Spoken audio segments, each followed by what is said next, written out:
विचार करा, लाकडी नांगराच्या युगात एक माणूस थेट लोखंडी नांगर आणि भारताचं पहिलं डिझेल इंजिन बनवतो. हम्म. हे तसं पाहिलं तर खूप मोठा व्यावसायिक पाऊल होतं. हो ना.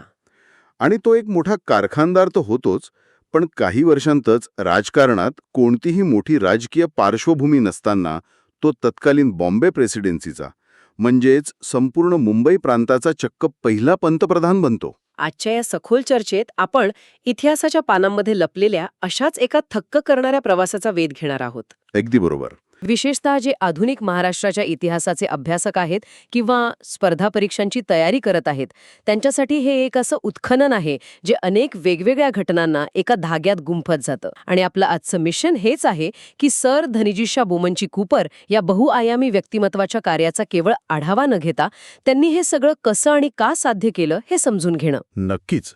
सर धनंजीशा कूपर यांचा प्रवास खऱ्या अर्थाने सुरू होतो तो त्यांच्या उद्योजकतेतून.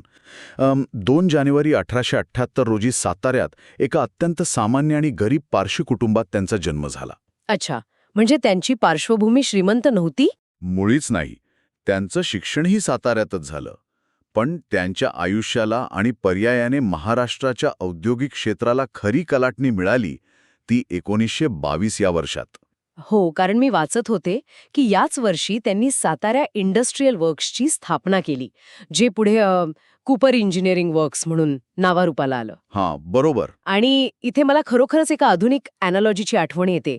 जर आपण आजच्या बिझनेसच्या भाषेत सांगायचं झालं तर हा 1922 सालचा एक अस्सल ॲग्रीटेक स्टार्टअप होता. हे अगदी अचूक वर्णन आहे. कारण त्यांनी जे तंत्रज्ञान आणलं ते त्या काळाच्या मानाने प्रचंड क्रांतिकारी होतं. हो ना. लाकडी नांगराच्या काळात थेट लोखंडी नांगर बाजारात आणणे हा एक प्रचंड मोठा डिस्रप्शन होता. भारतातील पहिल्या लोखंडी नांगराची आणि त्याहूनही मोठी गोष्ट म्हणजे पहिल्या डिझेल इंजिनची निर्मिती याच कारखान्यात झाली. अगदी बरोबर. पण मला इथे एक व्यावहारिक प्रश्न पडतो. समजा तुम्ही एक नवीन तंत्रज्ञान आणले, पण तुमचा ग्राहक हा अत्यंत पारंपरिक शेती करणारा, लाकडी नांगराची सवय असलेला शेतकरी आहे. त्याला हा जड लोखंडी नांगर विकत घ्यायला प्रवृत्त कसं करायचं? हा युजर अडॉप्शनचा खूप मोठा अडथळा होता, नाही का? हाच तर ह्या उद्योगातील सर्वात कळीचा मुद्दा होता. तंत्रज्ञान कितीही चांगलं असलं तरी शेतकऱ्यांच्या मनात विश्वास निर्माण करणं आवश्यक होतं. लोखंडी नांगर जड होता, त्यासाठी जास्त ताकदीचे बैल लागणार होते आणि त्याची किंमतही जास्त होती. बापरे, म्हणजे शेतकऱ्यांसाठी ही मोठी गुंतवणूक होती. नक्कीच. हा विश्वास निर्माण करण्यासाठी कूपर यांना अशा एका व्यक्तीची गरज होती ज्याची नाळ थेट या ग्रामीण मातीशी जोडलेली आहे. आणि इथेच या कथेत प्रवेश होतो कर्मवीर भाऊराव पाटील यांचा. वाव, म्हणजे रयत शिक्षण संस्थेचे संस्थापक कर्मवीर भाऊराव पाटील हे या स्टार्टअपचे एक प्रकारे चीफ मार्केटिंग ऑफिसर होते. तर एक प्रकारे तसंच म्हणता येईल. एक पारशी उद्योजक आणि भाऊराव पाटलांसारखा बहुजन समाजातील एक धडाडीचा नेता एकत्र येऊन मार्केटिंग करतात, ही कल्पनाच किती भन्नाट आहे. आणि भाऊराव पाटील गावोगावी जाऊन शेतकऱ्यांना या लोखंडी नांगराचे प्रात्यक्षिक दाखवत असत. या प्रक्रियेतूनच एक अत्यंत महत्त्वाचा बदल घडला बघा. कोणता बदल? आपला व्यवसाय वाढवण्यासाठी कूपर यांचा संबंध आता थेट ग्रामीण भागाशी आणि तळागाळातील लोकांशी येऊ लागला. त्यांनी ग्रामीण भागातील दारिद्र्य, अज्ञान आणि तिथल्या जातीव्यवस्थेचे चटके खूप जवळून पाहिले. अच्छा, म्हणजे फक्त व्यवसाय नाही तर समाजही समजून घेत होते. होय. या थेट संपर्कातून आणि भाऊराव पाटलांसारख्या नेत्यांच्या सहवासातून त्यांच्यातली सामाजिक जाणीव अत्यंत प्रगल्भ झाली. म्हणजेच त्यांचा राजकारणातील प्रवेश हा काही अचानक लागलेला शोध नव्हता, तर ग्राहकांचे म्हणजेच तळागाळातील बहुजन समाजाच्या समस्या समजून घेताना ते नैसर्गिकरित्या सामाजिक सुधारणांकडे खेचले गेले. अगदी बरोबर. 1912 मध्ये त्यांनी सार्वजनिक जीवनात प्रवेश केला खरा, पण त्यांचा राजकीय उदय खऱ्या अर्थाने झाला तो ब्राह्मणेतर चळवळीच्या माध्यमातून. होय. आणि हा निर्णय अत्यंत महत्त्वाचा होता. 1920 मध्ये राजर्षी शाहू महाराजांच्या नेतृत्वाखालील ब्राह्मणेतर पक्षात ते सामील झाले. नुसते सामील झाले नाहीत, तर त्यांनी सातारा जिल्ह्यात या चळवळीचं अत्यंत प्रभावी नेतृत्वही केलं. पण इथे एक गोष्ट खटकते किंवा रादर इथे एक पॅराडॉक्स दिसतो. एक गर्भश्रीमंत कारखानदार जो प्रस्थापित वर्गाचा भाग वाटू शकतो, तो चक्क बहुजनांच्या ब्राह्मणेतर चळवळीचं नेतृत्व करतो. हा प्रश्न स्वाभाविक आहे. त्यांनी हा सामाजिक समतोलाचा आणि विश्वासाचा पूल कसा बांधला? नुसत्या भाषणांनी तर हे शक्य नाही. विश्वासाचा हा पूल त्यांनी त्यांच्या प्रशासकीय धोरणांतून आणि ठोस कृतीतून बांधला. त्यांच्याकडे कारखानदारीतून आलेली प्रशासकीय शिस्त होती आणि त्यांनी ती स्थानिक राजकारणात लागू केली. अच्छा, काही उदाहरण सांगता येईल का? याचं सर्वात उत्तम उदाहरण म्हणजे सातारा नगरपालिकेतील त्यांची कारकीर्द. 1923 ते 1932 या काळात ते सातारा नगरपालिकेचे अध्यक्ष होते. याच काळात त्यांनी एक असा निर्णय घेतला जो तत्कालीन सामाजिक परिस्थिती पाहता अत्यंत धाडसी होता. कोणता निर्णय? त्यांनी सातारा नगरपालिका क्षेत्रात प्राथमिक शिक्षण सक्तीचं केलं. बापरे, हा निर्णय वरवर साधा वाटत असला तरी तो अत्यंत क्रांतिकारी आहे. 1920च्या दशकात प्राथमिक शिक्षण सक्तीचे करणे यासाठी प्रचंड राजकीय इच्छाशक्ती लागते. नक्कीच. कारण याला नक्कीच सनातनी वर्गाकडून विरोध झाला असेल. शिवाय मोफत आणि सक्तीचं शिक्षण द्यायचं म्हणजे नगरपालिकेच्या तिजोरीत पैसाही हवा. आणि तिथेच त्यांचं बिझनेस माइंड कामी आलं. नगरपालिकेचं आर्थिक व्यवस्थापन त्यांनी अत्यंत कुशलतेने केले. या व्यतिरिक्त ते सातारा डिस्ट्रिक्ट लोकल बोर्डाचे आणि स्कूल बोर्डाचेही अध्यक्ष राहिले. या सर्व स्थानिक स्वराज्य संस्थांमधील अनुभवामुळे प्रशासक म्हणून त्यांची एक अत्यंत भक्कम प्रतिमा तयार झाली. त्यांच्या याच क्षमतेमुळे द्विदल राज्यपद्धतीत म्हणजेच डायर्कीमध्ये ते उच्च पदांवर पोहोचले. द्विदल राज्यपद्धती म्हणजे जिथे काही खाती ब्रिटिशांच्या हातात आणि काही खाती भारतीय मंत्र्यांच्या हातात होती, बरोबर? अगदी बरोबर. 1919च्या मॉन्टेग्यू चेम्सफोर्ड सुधारणानुसार ही पद्धत लागू झाली होती. या व्यवस्थेत 1933-34 मध्ये ते मुंबई कायदेमंडळात स्थानिक स्वराज्य संस्थांचे मंत्री झाले. अच्छा. आणि पुढे 1935 ते 1937 या काळात त्यांनी गव्हर्नरच्या कार्यकारी मंडळात अत्यंत महत्त्वाचे असे अर्थ आणि महसूल मंत्री म्हणून काम पाहिले. म्हणजे आता ते तळागाळातील राजकारणातून थेट गव्हर्नरच्या सर्वात जवळच्या वर्तुळात पोचले होते. एका बाजूला ब्रिटिश गव्हर्नरसोबत काम करण्याची प्रशासकीय समज आणि दुसऱ्या बाजूला ब्राह्मणेतर चळवळीतून आलेला जनसंपर्क. अगदी अचूक. आणि याच दोन गोष्टींचा मेळ बसला जेव्हा 1937 सालचा तो अभूतपूर्व घटनात्मक पेच प्रसंग निर्माण झाला. मला वाटतं अभ्यासकांसाठी इथून पुढचा भाग सर्वात जास्त महत्वाचा आहे. होय. इथून सुरू होतो त्यांच्या आयुष्यातील सर्वात थरारक अध्याय, 110 दिवसांचे पंतप्रधान. हा भाग अतिशय लक्षवेधी आहे आणि यामागील राजकीय समीकरणे समजून घेणे अत्यंत आवश्यक आहे.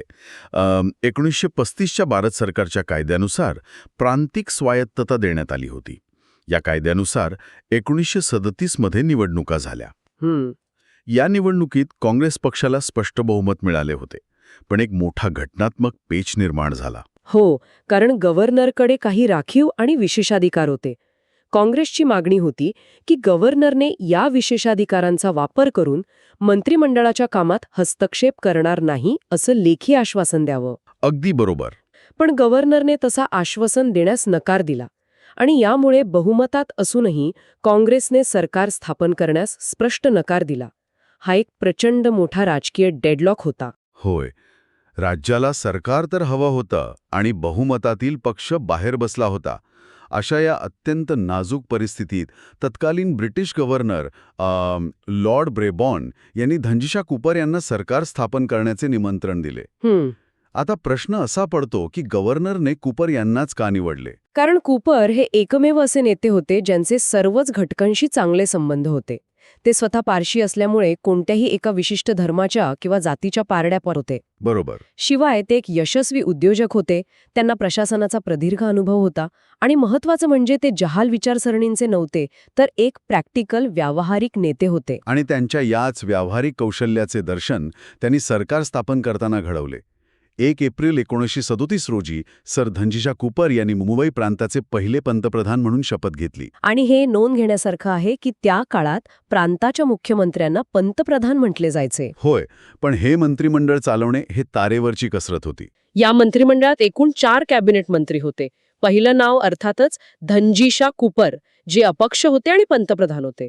दुसरे मंत्री होते सिद्धाप्पा कांबळी, तेही अपक्ष होते आणि त्यांच्याकडे शिक्षण मंत्रालय होतं. आणि पुढची 2 नावे जास्त रंजक आहेत. तिसरे मंत्री होते जमनादास मेहता, जे डेमोक्रॅटिक स्वराज्य पार्टीचे होते. त्यांच्याकडे महसूल आणि अर्थ मंत्रालय होते.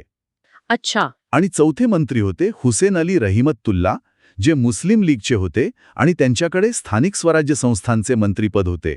बापरे, अपक्ष, मुस्लिम लीग आणि डेमोक्रॅटिक स्वराज्य पार्टी अशा अगदी टोकाच्या वेगवेगळ्या विचारधारांना एकाच मंत्रिमंडळात एकत्र बसवणं हे त्यांच्या राजकीय चातुर्याचेच लक्षण आहे. खरंय? पण केवळ सरकार स्थापन करून ते थांबले नाहीत.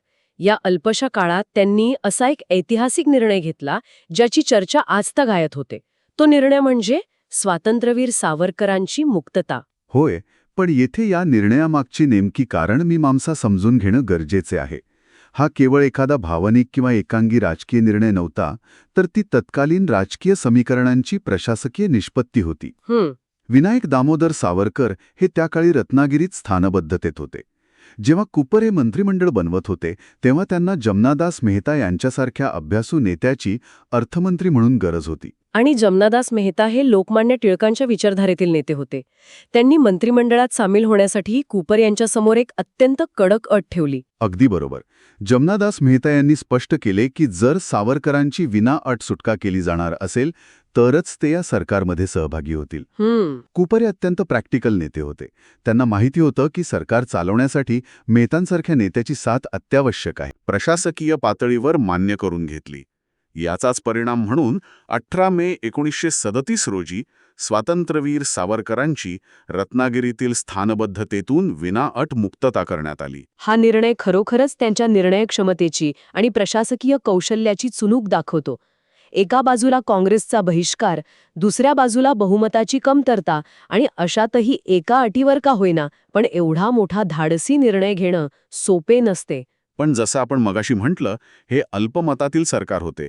काँग्रेस पक्षाने काही काळानंतर आपल्या भूमिकेत बदल केला आणि गव्हर्नरशी तडजोड झाल्यानंतर त्यांनी सरकार बनवण्याची तयारी दर्शवली. अच्छा, म्हणजे तो डेडलॉक सुटला. होय, त्यामुळे 110 दिवसांनंतर म्हणजे 19 जुलै 1937 रोजी कूपर यांनी अत्यंत खिलाडू वृत्तीने आपल्या पंतप्रधान पदाचा राजीनामा दिला आणि त्यानंतर बी.जी. खेर यांच्या नेतृत्वाखाली काँग्रेसचे बहुमतातील सरकार सत्तेवर आले. म्हणजे एका लोखंडी नांगर बनवणाऱ्या उद्योजकाचा राज्याचे पहिले पंतप्रधान होण्यापर्यंतचा तो थरारक प्रवास इथे प्रशासकीय पातळीवर थांबला. हां, प्रशासकीय पातळीवर होय. पण त्यांची कहाणी इथे संपत नाही. किंबहुना त्यांचा खरा आणि चिरकाळ टिकणारा वारसा हा त्यांच्या राजकारणात नसून त्यांनी पडद्यामागून समाजसुधारकांना दिलेल्या भक्कम संस्थात्मक पाठिंब्यात दडलेला आहे. मला तर ते एखाद्या सायलेंट फिलॅन्थ्रोपिस्टपेक्षा वैचारिक चळवळींचे इन्क्युबेटर जास्त वाटतात. इन्क्युबेटर हा शब्द तुम्ही अगदी योग्य वापरलात. कारण ते नुसते पैसे वाटणारे देणगीदान नव्हते, तर त्यांनी समाज सुधारणेसाठी आवश्यक असलेल्या पायाभूत सुविधा म्हणजेच इन्फ्रास्ट्रक्चर उभं करून दिलं. नक्कीच. विशेषतः सत्यशोधक समाजाच्या बाबतीत त्यांचे योगदान अद्वितीय आहे. लक्षात घेण्यासारखी गोष्ट म्हणजे कूपर हे स्वतः पारशी होते. ते सत्यशोधक समाजाचे अधिकृत सदस्य नव्हते, पण तरीही त्यांनी या चळवळीला प्रचंड बळ दिले. यामागचं कारण काय असावं असं तुम्हाला वाटतं? कारण त्यांना शिक्षणाचे आणि समतेचं महत्त्व पटले होते. 1922 मध्ये जेव्हा राजर्षी शाहू महाराजांचं निधन झालं तेव्हा सत्यशोधक चळवळ एका मोठ्या आर्थिक आणि नेतृत्वाच्या संकटात सापडली. ही चळवळ तळागाळापर्यंत पोचवण्याचं काम सत्यशोधक जलसे करत असत. हे जलसे म्हणजे त्या काळातील एक प्रभावी लोकमाध्यम होतं. शाहू महाराजांच्या निधनानंतर जोत्याजीराव फाडके पाटील यांसारख्या सत्यशोधक जलशांना कूपर यांनी अत्यंत सढळ हाताने आर्थिक मदत केली आणि ही चळवळ ग्रामीण महाराष्ट्रात जिवंत ठेवली. हे तर आजच्या काळात एखाद्या स्वतंत्र मीडिया प्लॅटफॉर्मला फंडिंग देण्यासारखं आहे. आणि फक्त जलसे नाहीत, त्यांनी साहित्याच्या प्रसारासाठीही प्रचंड मोठी मदत केली. अगदी बरोबर.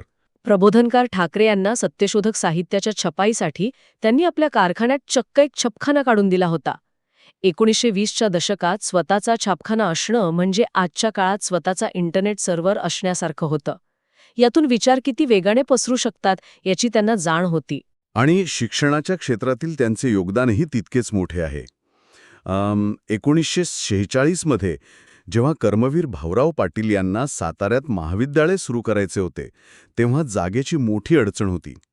त्यावेळी कूपर यांनी अत्यंत उदार अंतकरणाने स्वतःचा राहता कॉड्रिंग्टन बंगला कर्मवीर अण्णांना देऊ केला.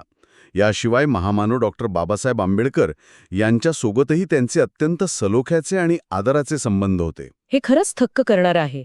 राजर्षी शाहू महाराज, डॉक्टर बाबासाहेब आंबेडकर, प्रबोधनकार ठाकरे, कर्मवीर भाऊराव पाटील आणि स्वातंत्र्यवीर सावरकर, महाराष्ट्राच्या जडणघडणीतील ह्या सर्व दिग्गजांच्या प्रवासात कधी ना कधी सर धनजीशा कूपर हे एक भक्कम आधारवड म्हणून उभे राहिलेले दिसतात. होय. तरीही मुख्य प्रवाहातील इतिहासात त्यांच्या नावाची तेवढी चर्चा होताना दिसत नाही. याचं मुख्य कारण म्हणजे त्यांनी स्वतःला कधीही प्रसिद्धीच्या झोतात ठेवण्याचा प्रयत्न केला नाही. त्यांचे काम हे इमारतीच्या पायातल्या दगडासारखे होते. पायाचा दगड सहसा डोळ्यांना दिसत नाही, पण संपूर्ण इमारतीचा डोलारा त्यावरच उभा असतो. आणि सरतेशेवटी वयाच्या 59व्या वर्षी 29 जुलै 1947 रोजी मुंबईतील ताजमहाल हॉटेलमध्ये हृदयविकाराच्या झटक्याने त्यांचं निधन झाले. भारताला स्वातंत्र्य मिळण्याच्या अगदी काही दिवस आधी. खरोखरच एका प्रदीर्घ संघर्षमय आणि अत्यंत अर्थपूर्ण प्रवासाची ती शांत सांगता होती. अगदी खरंय. तर आता आपण ह्या सखोल चर्चेच्या अगदी शेवटाकडे आलो आहोत. महाराष्ट्राच्या इतिहासाचे जे चित्र आपण आज उलगडले त्याचे काही अत्यंत महत्त्वाचे टप्पे अभ्यासकांसाठी आपण पुन्हा एकदा नजरेखालून घालूया. नक्कीच. संपूर्ण घटनाक्रम लक्षात ठेवताना काही प्रमुख टप्पे डोळ्यांसमोर ठेवणे आवश्यक आहे. पहिली गोष्ट म्हणजे 1922 मध्ये स्थापन झालेलं कूपर इंजिनिअरिंग वर्क्स, जिथे भारतातला पहिला लोखंडी नांगर आणि पहिलं डिझेल इंजिन तयार झाले. दुसरी महत्त्वाची नोंद म्हणजे ब्राह्मणेतर चळवळीतील त्यांचा सहभाग आणि सातारा नगरपालिकेचे अध्यक्ष म्हणून प्राथमिक शिक्षण सक्तीचे करण्याचा त्यांचा पुरोगामी निर्णय. त्यानंतर येतो त्यांच्या राजकीय कारकिर्दीचा सर्वोच्च बिंदू. 1 एप्रिल 1937 रोजी मुंबई प्रांताचे पहिले पंतप्रधान म्हणून घेतलेली शपथ आणि त्यांचे ते 4 मंत्र्यांचे ऐतिहासिक अल्पकालीन मंत्रिमंडळ, ज्यात सिद्धप्पा कांबळी, जमनादास मेहता आणि हुसेन अली रहिमतुल्ला यांचा समावेश होता. आणि याच मंत्रिमंडळाने जमनादास मेहतांच्या अटीवरून घेतलेला सावरकरांच्या विनाअट सुटकेचा निर्णय. आणि शेवटचा पण बहुधा सर्वात जास्त प्रभाव टाकणारा मुद्दा म्हणजे त्यांनी पडद्यामागे राहून सत्यशोधक जलसे, प्रबोधनकार ठाकरे यांचा छापखाना आणि रयत शिक्षण संस्थेला दिलेला संस्थात्मक पाठिंबा. हा सगळा घटनाक्रम पाहिला की जाणवतं सर धनजीशा कूपर हे नुसते एक नाव नाही, तर ती आधुनिक महाराष्ट्राची एक संपूर्ण ज्ञानशाखा आहे. एका गरीब पारशी कुटुंबातील मुलगा जो स्वतःच्या हिमतीवर डिझेल इंजिन बनवतो, बहुजनांच्या चळवळीला ताकद देतो आणि राज्याचा पहिला पंतप्रधान बनतो, ही कहाणी आपल्याला इतिहासाकडे पाहण्याचा एक नवीन, अधिक प्रगल्भ आणि सर्वसमावेशक दृष्टिकोन नक्कीच देते. याच एका रंजक आणि प्रेरणादायी विचारासोबत आपण आजच्या या सखोल चर्चेची इथे सांगता करूया. इतिहासाच्या या अद्भुत जगात पुन्हा भेटूया एका नवीन विषयासह. तोपर्यंत हा व्हॉट इफ्सचा विचार मनात नक्की सुरू राहू द्या.